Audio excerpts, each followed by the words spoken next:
Welcome to the Dance Reel podcast. I'm Kate Histon-Behrend. To be part of our community, subscribe or follow this channel. This episode was sponsored by Master Dancer Mindset. Know yourself, be yourself, and express yourself on and off the stage. Today on the podcast, I'm speaking with Charline Dujardin. Charline is a former professional ballerina, now teacher, and soon-to-be dance studio owner. Charline's story is inspirational. She has been through some real challenges and her mindset has stayed strong and focused. Charline has some wonderful tips and inspiration to share. Sit back, relax, and enjoy. Welcome to the podcast, Charline. It's so lovely to have you. Thank you very much. Thank you for the invitation. So I thought it would be nice for me to share with the listeners how I met you. Okay. I moved to Germany, and as part of that, I thought I would like to start teaching again after having sold my school 2 years ago. And I sent my resume to Olga's ballet school, Ballet Schule. Is that right? Ballet Schule? Yes, exactly. And I got a reply and asked to come in for an interview. And I was quite concerned because I speak a little bit now, but at the time I spoke absolutely no German. Having been married to a German for a few years now, still didn't speak the language. So I came in, and at the interview, you were there also. Yes. Exactly. It was so beautiful. It was a special moment because Olga doesn't speak English at all. And so you were translating everything. And then towards the end of the interview, you both shared with me that you're going to be the new owner and that Olga's selling her school to you. Yes, exactly. And there was a moment where I think the three of us got really teary because I had just been through that process, and we spoke about that, the three of us, and just how special it is and how it is challenging to sell something. How long has Olga owned the ballet school for? She had it for about 22 years. Yeah. So she also took it over from a lady. Yeah. And at that time it was a really small school. And then she expanded over the years. And yeah. And that was very similar to my path. And so, reflecting on when I sold my school, it was a very quick decision and then very quick handover period. But the two of you have had a longer handover period. How long is that? Is that in total? I think Olga came the first time to me, I guess it was just before Christmas, not last Christmas, but the year before. And she first talked to me about it, and I was a bit surprised. I was not really expecting that. I was expecting that she would ask me to come and teach. Then she came with this proposal. And I must say I was a bit surprised because I was not at that point in my life thinking about taking over a ballet school. So I also asked her a couple of weeks to think about it. I wanted to come to the school and maybe do some classes with the kids and the students and see how I feel with it. If I can just say, in my experience, I was just telling you before we started recording that I had been the boss for 23 years. And so the last time I was employed by someone as a ballet teacher was as a teenager in Newcastle, Australia. And it's so nice to actually be an employee. And I teach just 2 classes a week, which is really nice. It's in Germany, we call it a hobby job. Is that right? Hobby job? Yeah, exactly. And so I'm teaching the senior contemporary and a ballet, and it's beautiful. My experience in coming into the school is the culture is really beautiful. All the staff are lovely. Olga's been a really good boss, and I've enjoyed communicating with her and yourself as well. And it's a really lovely place to work. So I look forward to as well the changes and what you're going to bring, all of your beautiful ideas and your experience. And so as part of that, I thought it'd be so nice to interview you and to find out more about you. And you've had a wonderful professional career. Tell me about your background in dance, how and why you started. Well, actually, I was just 4 years old, and it was actually a sad occasion because unfortunately my father died when I was 4 years old. Actually, my mother tried to find a way to distract me. And there was this one little girl in primary school that wanted to go to ballet school and was actually at that time my best friend. And then they said, maybe it's a good idea you join them. I went and I never left the ballet school. Yeah. That started all in Belgium because I was born in Belgium. Yeah, that was the beginning. In what was the training like? What was the school like? It was actually a school like Olga's, Yeah. the ballet school here in Germany. It was probably a little bit smaller, really focused on little kids starting ballet. She didn't really have taller girls. It started in, I think it was a little room in a school. It was not even a ballet room. They just had some mirrors placed there, but yeah. And when did you decide you wanted to have a career? Well, it went for a couple of years that I was just going twice a week, and then it became 3 times a week. And all of a sudden I was every day in the ballet school. And then unfortunately in that school, the teacher stopped. So she wanted to quit the ballet. She said to me like, yeah, well, we try to find you another place to go. Then I went to Brussels to Piotr Nardelli. And there I did then an audition. I got a scholarship with that school. And then from then on, it was like really obvious that I wanted to have a professional career. I really enjoyed being every day in the ballet school to train and to get better and better. How old were you when you got that scholarship? I was 15, Wow. 14, 15. Yes. Yeah. Mm-hmm. And we just have had the Prix de Lausanne. It's finished. And so you were in the Prix de Lausanne in 2003? Yes, right? exactly. Can Exactly. you tell me about that experience?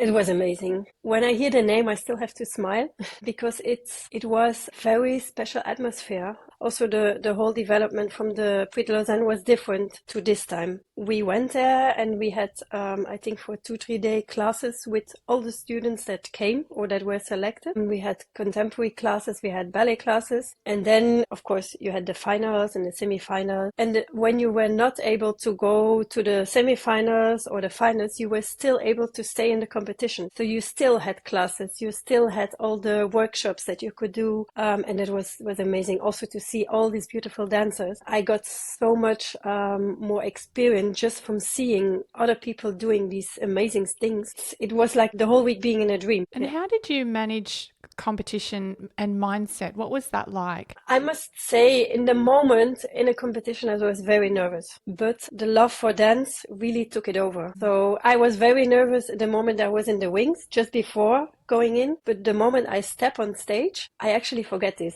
Oh, so nice. Then it's gone, and then I just enjoy being on stage. Do you ever miss the stage now? Yes, definitely. I'd love to see you dance in the concert. Well, we'll think about that. No, I don't know. It's the stage. It's such an amazing place. I don't know if you can get this feeling of the spotlights that are on. You smell it. This amazing smell. You smell the floor. You smell the theater. Also, like the still empty chairs before a performance. I think it's one of the most amazing feelings that you can have. Yeah. Yeah. Mm. With regard to your self-belief throughout this period, through the Prix de Lausanne, before pre-professional career, it sounds like it was strong, that maybe it's something that you didn't have to think about because you just embodied being on stage. Is that an accurate assumption based on what you're saying? Yes, exactly. Although I must say a bit of nerves you always have, no? That's for sure. But I think this, for me, it was also really important regarding competitions that I had to train on something. So I had to train this variation, and that was for me such a motivation to make these steps even more better. I had really, I don't know how you call it in English, a ziel. That you really want to get to the end. Ambition? Yeah, sort of. Yeah, I had really the ambition of performing this variation the best I could do it. So did you ever doubt yourself? And if you did, what did that look like? Of course. I had also competitions that I didn't make the finals. And of course, then you start thinking, what did I do wrong? Why didn't it work?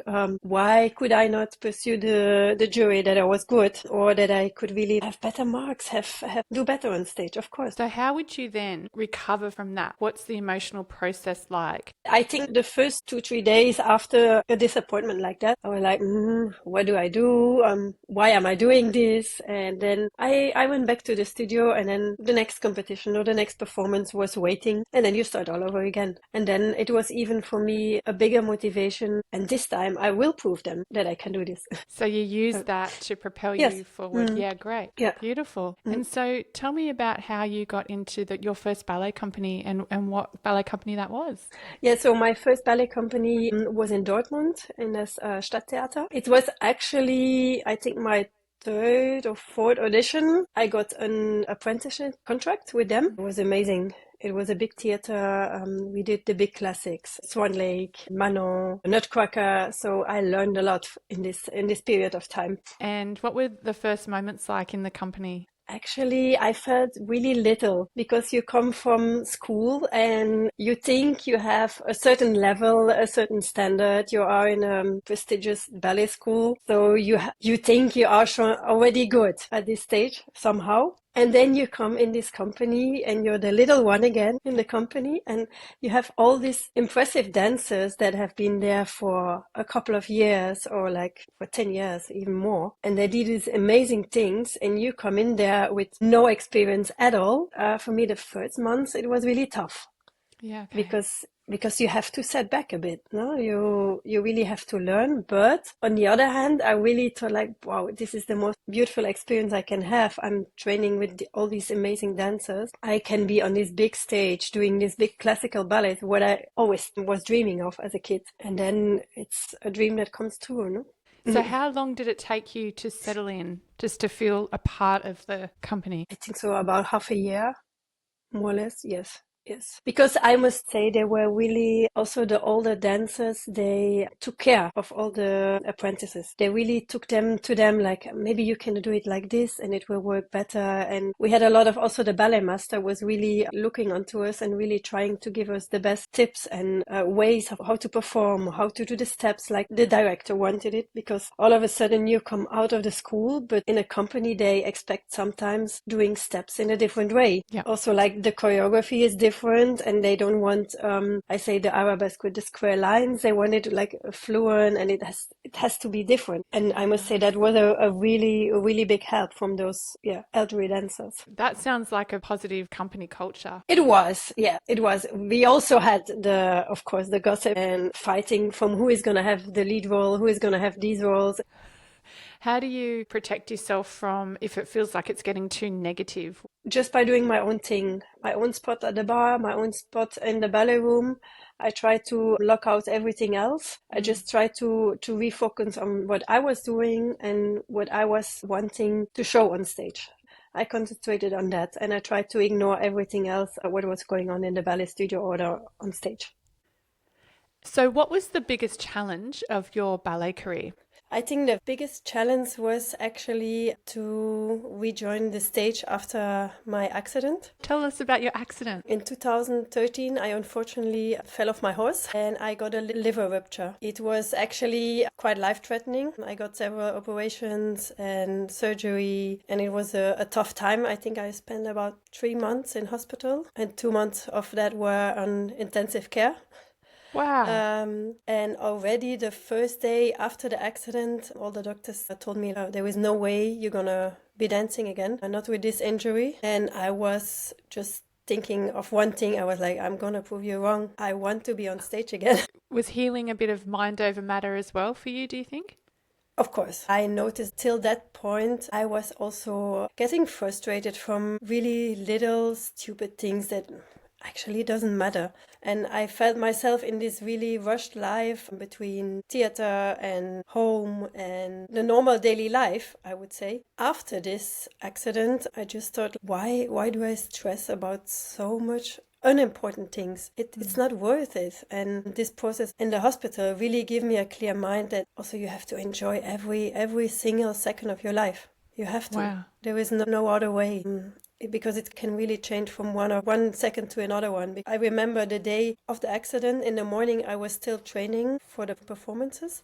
And I remember like the training was taking long and I was like, come on, I want to go home. And I was tired also. And I was really like, when it doesn't really work also, it was a bad day. And then I came home and I just wanted to go to the horse and have a relaxed afternoon riding a bit. And then it turned out completely different. And I fell off. The fall on itself was not bad because I also said like, it's fine. I'm feeling okay. I just was thinking like, is my face okay? Are my teeth okay? As we do. That was my biggest worry. Then luckily there was a lady there at the stables and she said like, no, you are going to the hospital, you are going to get checked out, maybe something with the back. If everything is fine, then you can come home. Yeah, and luckily she did, because this liver fracture, when you don't treat it, it's not really good, no? Well, life-threatening. Hmm. Yeah, because you don't see when something is inside of your body happening. So, No. yeah. So that would have been a shock when they said that it's ruptured? Yes, I really didn't know that it was ruptured till 2 days after the accident, because when I went into surgery, they just said something is bleeding inside of your body, but we cannot see what, because there was too much blood everywhere. So I remember I said to them, like, I have a performance tomorrow afternoon, so I have to be there. And they were like, yeah. And so what did they then have to operate to see where the blood, Yes. like to, yeah. From that moment on, I was about 3 months in the hospital. And what was that like at first, the emotional impact of realizing you can't dance the next day? That was really bad.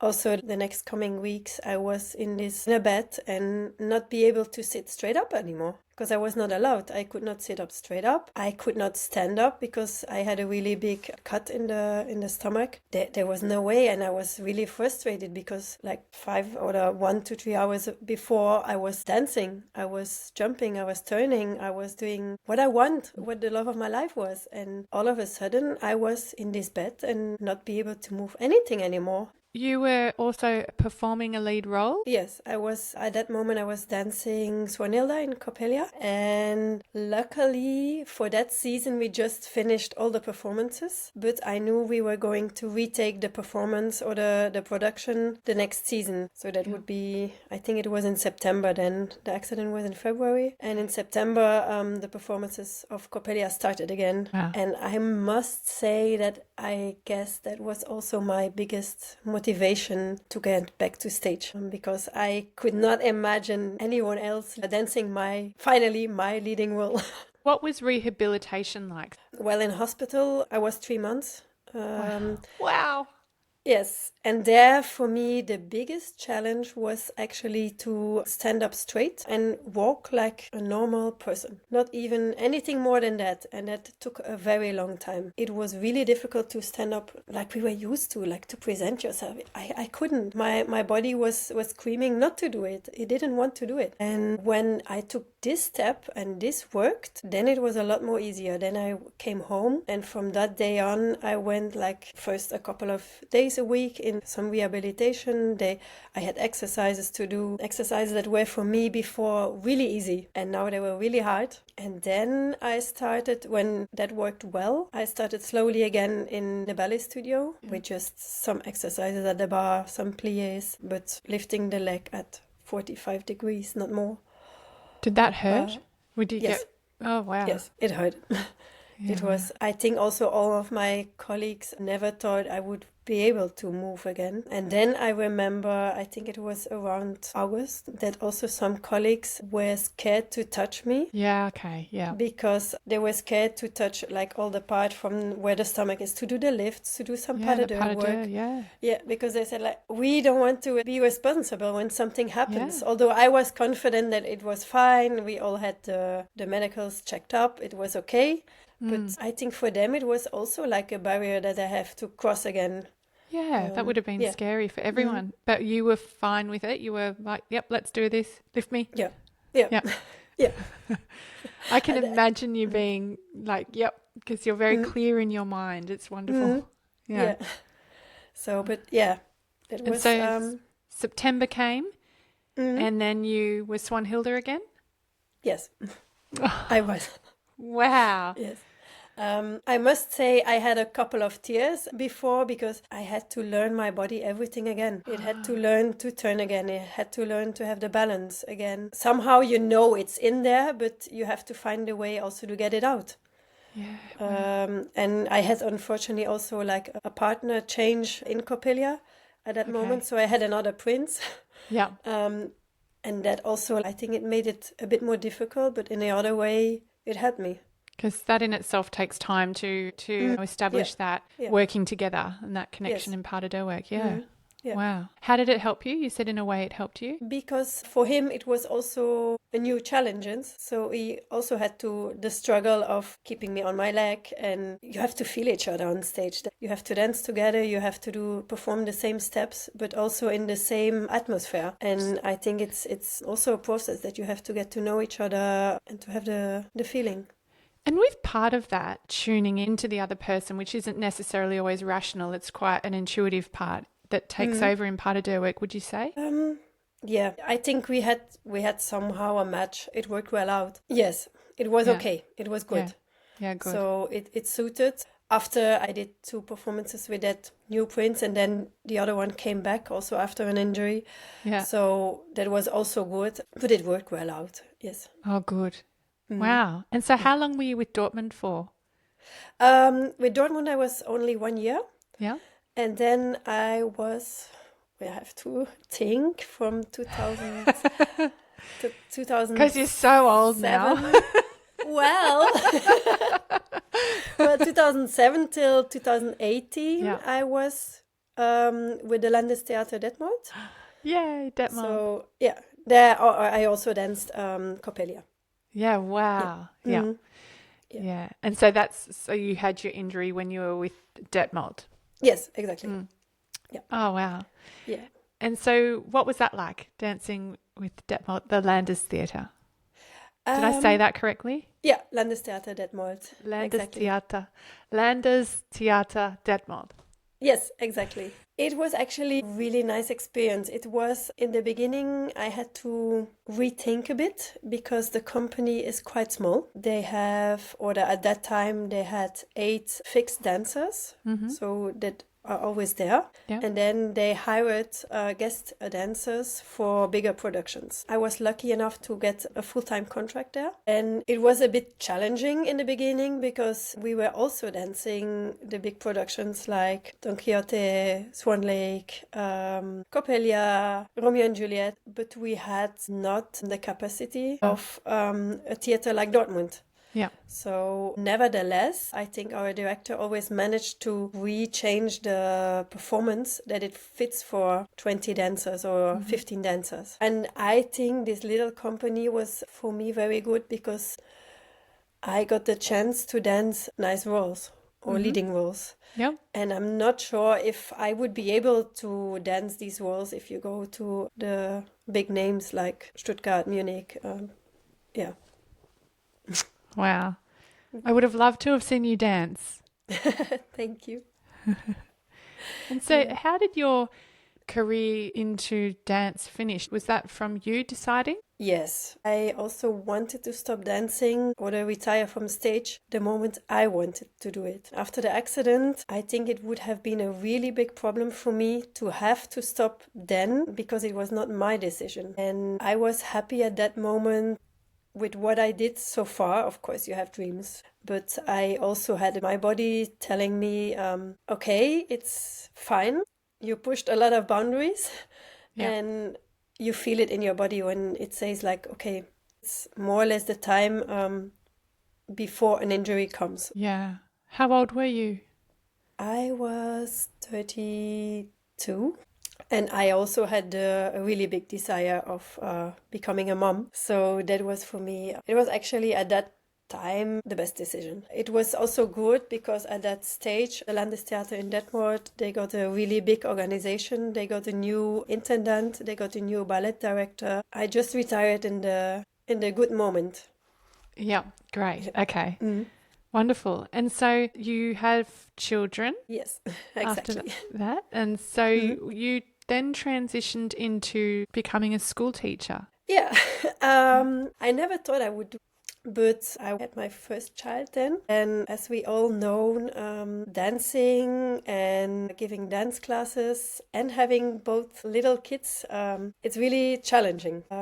Because it's in the evening, isn't it? The work's mainly in the evening, unless you've got a full-time school in a big city, Yeah. Yeah. So I put ballet on hold by that time, and then I got offered from a secondary school in Germany the possibility of teaching Darstellen und Gestalten. It's like some theater course, but with the idea to get them ready for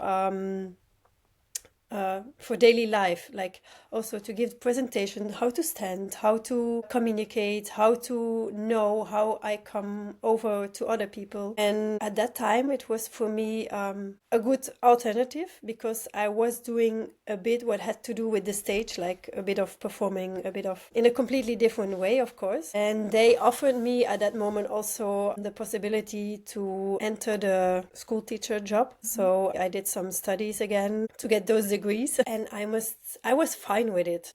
I was missing the dancing a lot. Yeah. But having at that moment my first child and then the second one came, it covered a bit up the loss for dancing. Yes. Yeah. Yeah. I understand. Yeah. They're beautiful children, your two.